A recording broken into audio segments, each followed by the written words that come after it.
ariko se ubundi boss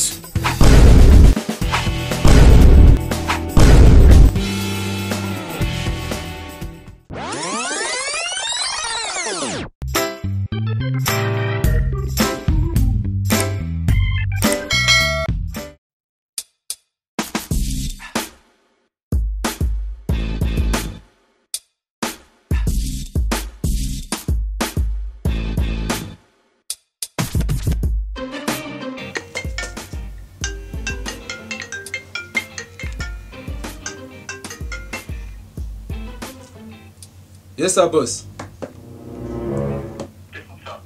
Ni byiza ndakumva. Mbo itari kutwajya hano. Ya.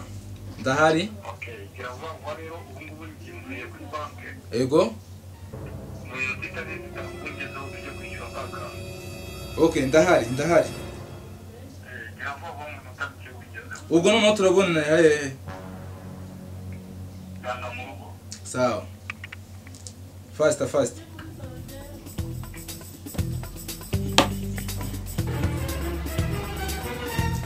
Nukuvuga ngo pirata avuye kuri banki aka kanya turi kuvugana.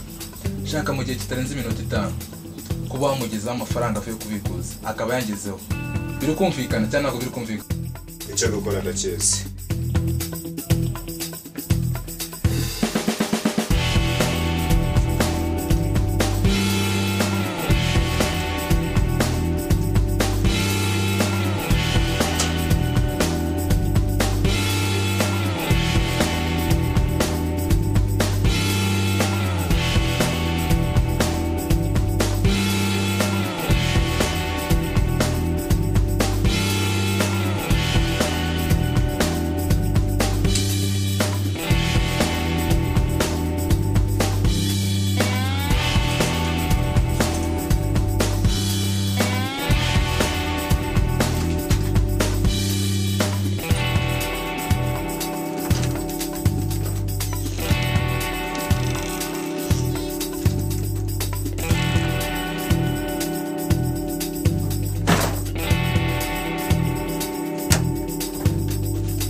Yes boss.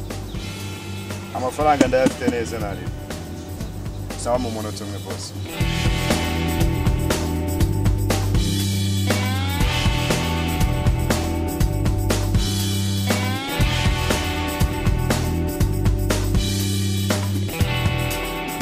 Boss amafaranga ngaye. Yes barabasi. Ukoze akazi neza sha.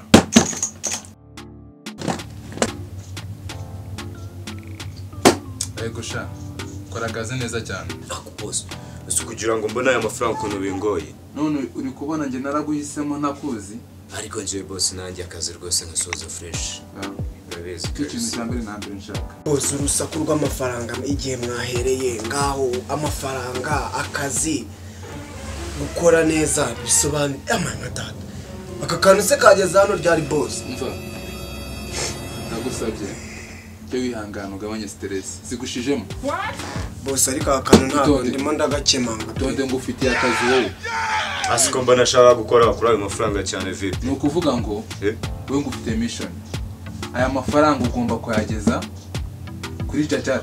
Ese boss ubundi Jajara mwahoze mwitsa cyane ni umuntu bwoko ki? Umva. Nukuvuga ngo wowe uramuzi kuko ntago ari ubwa mbere. Umva umuntu yibyenjiye hano. Umuntu kwibyenjiye hano. Hano hari ubona. Mbonye umuntu wayije. Ni gute muhakana ko atinjemo hano ndi kubona briefcase yanjye hano? Boss amubona. Si wowe? Nese undi boss you know why won't. Uyu ni boss wanjye ariko nta n'ikibazo cyane abaye.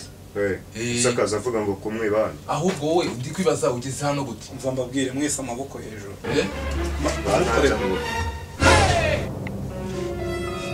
Nukuvuga ngo nuko byageze se. Hano nta muntu uhageze. aha nta muntu uhageze ntabwo ngiye ndi umugambanyi wawe ibyo wakoze nabibonye ariko ubundi uyu ni uwahe boss ni uko nguko uyu ni boss wanjye ariko ntabwo ngiye ndi kubyumva ibyo wakoze nabibonye ariko si ubundi boss